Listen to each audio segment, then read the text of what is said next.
पिता धज्जी धज्जी रात मिली, जिसका जितना आंचल था उतनी ही सौगात मिली। यह फलसफा दिग्गज अभिनेत्री मीना कुमारी की उन्हीं की जुबानी है।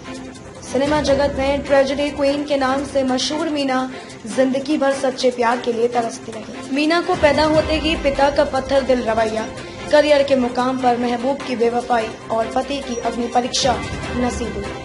पुरुष के प्रत्येक रूप ने उनके दिल को तार तार ही किए।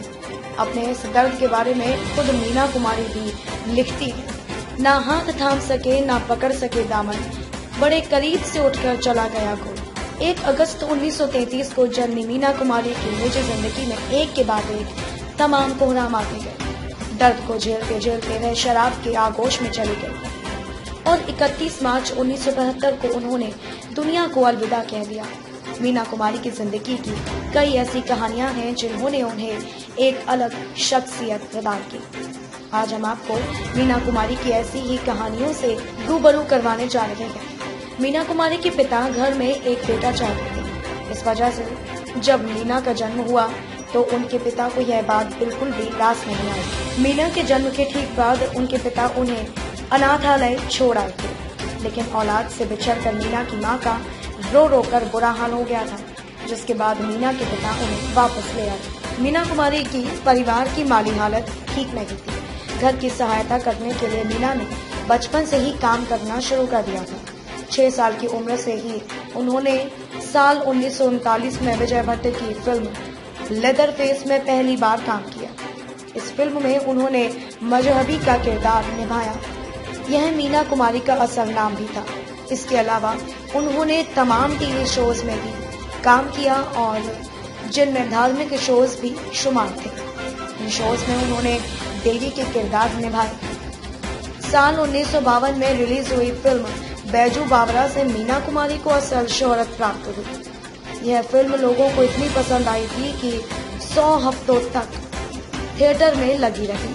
1954 में उन्होंने पहले फिल्म फेयर सर्वश्रेष्ठ अभिनेत्री का पुरस्कार प्राप्त किया। इस पुरस्कार को प्राप्त करने वाली वह पहली अभिनेत्री थी। मीना कुमारी के बारे में एक बात कही जाती है कि उन्हें सफेद रंग बेहद पसंद था। तकरीबन सभी तरह के कार्यक्रमों में वह सफेद रंग के कपड़ों में ही नजर आती थी। इसके साथ ही उन्हें पार्टियों में जाना बिल्कुल भी पसंद नहीं था। मीना का कहना था कि ऐसी पार्टियों में उनका मन नहीं लगता था और उन्हें बोरियत महसूस होती है। मीना कुमारी की फिल्मों में उनका दृश्य ध्यान से देखा जाए तो यह मालूम पड़ता है कि वह अक्सर अपना बायां हाथ छुपाया करती थी। दरअसल मीना कुमारी के इस हाथ की छोटी उंगली किसी वजह से कट गई थी। इस वजह से शूट के दौरान वह अक्सर वह उंगली छुपा लिया करती थी। मीना इतनी सफाई से यह करती थी कि बहुत कम ही लोगों को इस बारे में पता था। साल 1951 में फिल्म तमाशा के सेट पर मीना कुमारी की मुलाकात उस दौर के मशहूर फिल्मकार कमाल अमरोही से हुई थी।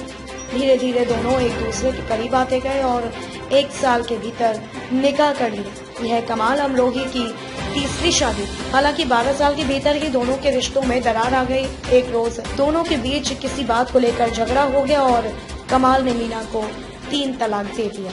पब्लिक न्यूज डेस्क, देश और दुनिया की खबरों के लिए जुड़े रहिए पब्लिक न्यूज के साथ।